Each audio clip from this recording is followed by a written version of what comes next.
Pada zaman dahulu, terdapat kerajaan yang makmur, bernama Kerajaan Jenggala. Banyak asli loh dari hutan langsung. Oh, banyak juga besar ya.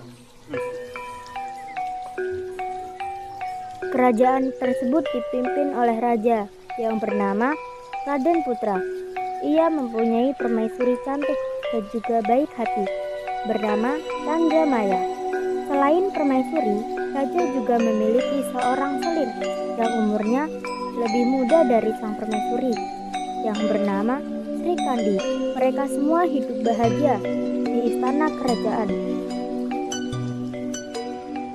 Namun kebahagiaan itu terusik oleh perilaku selir yang iri dan dengki terhadap permaisuri. Dibantu oleh tabib, ia merencanakan sesuatu yang jahat terhadap permaisuri. Hai tabib, bekerja samalah denganku. Aku tidak ingin kebahagiaan dibagi oleh permaisuri. Tentu saja aku akan membantu, asalkan bayarannya sekitar.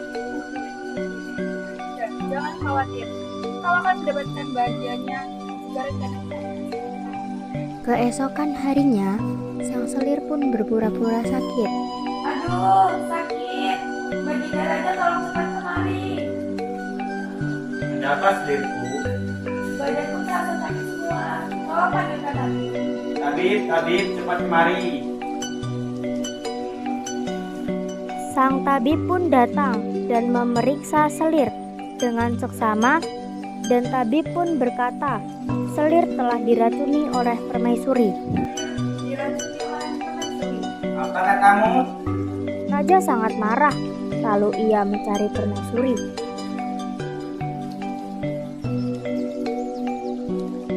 Begitu ketemu dengan permaisuri, ia memberikan perintah kepada patih kerajaan. Pengawal, asingkan dia di hutan. Dia telah meracuni selir. Raja tetap bersikeras meskipun saat itu permaisuri sedang hamil. Setibanya di hutan, sang patih ternyata mengetahui jika selir yang merencanakan semua ini. Ia tidak tega dengan permaisuri yang sedang hamil besar. Ia pun meninggalkan permaisuri di sebuah pondok kecil. Terima kasih patih. Aku merasa sedikit tenang. Kau telah membantu.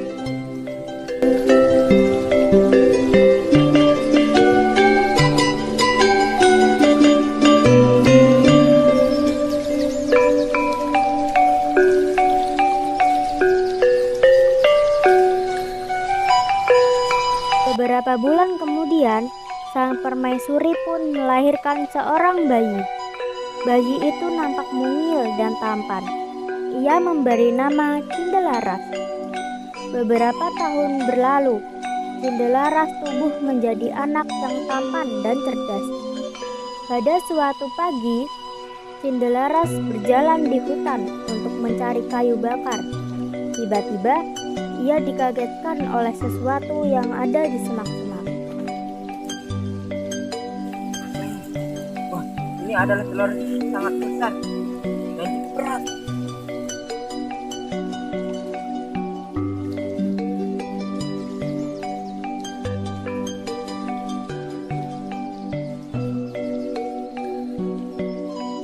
Ya, Bu, apa yang kutemukan di hutan?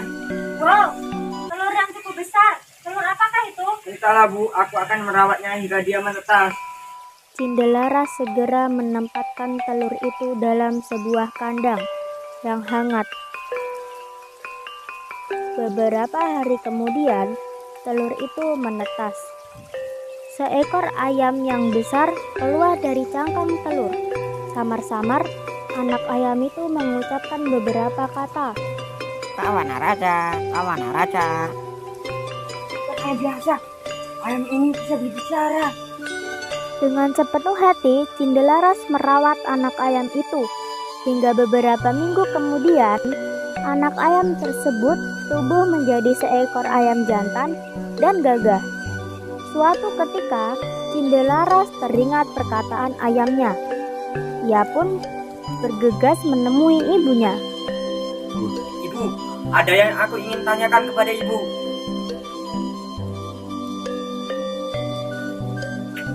Kenapa kau bertanya seperti itu, Nak?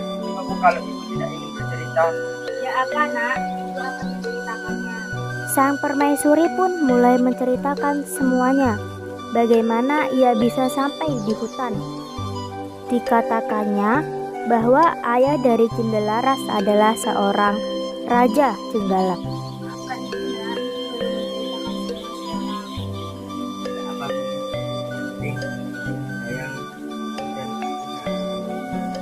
Ibu juga sangat menyayangimu, Nak. Cindelaras yang telah mengetahui bahwa ayahnya seorang raja bertekad untuk menemuinya. gimana ya caranya? Oh, iya, raja kan suka dengan sabun ayam. Mari aku sabun ayam.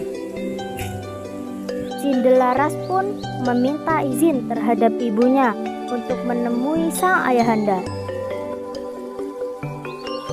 Setelah perjalanan yang panjang, Cindelaras pun sampai di kota yang nampak sangat ramai. Keramaian itu disebabkan karena adanya pertandingan sabung ayam. Paman, apakah boleh ayamku bertanding dengan ayammu? Boleh, anak kecil. Pertandingan pertama, ayam Cindelaras pun dimulai.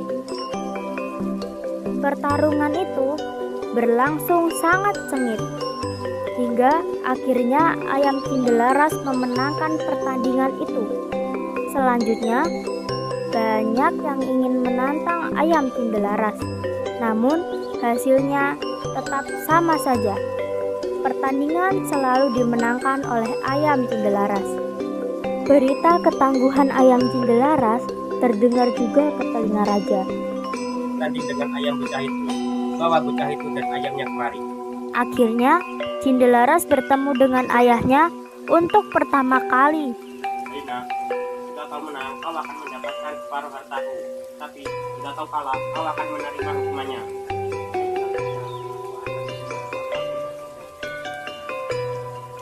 Gong dibunyikan sebagai tanda pertandingan akan segera dimulai antara ayam jago Cindelaras dan ayam raja. Pertandingan berlangsung dengan sangat sengit. Pertandingan berakhir dan akhirnya ayam Cindelaras mengalahkan ayam raja. Aku akui kehebatan ayammu. Siapakah namamu, anak kecil? Belum sempat menjawab, ayam Cindelaras tiba-tiba berbicara. Ayam Cindelaras pun menceritakan semuanya yang dialami oleh sang permaisuri, serta menceritakan selir kepada sang raja. Ayam itu bisa bicara.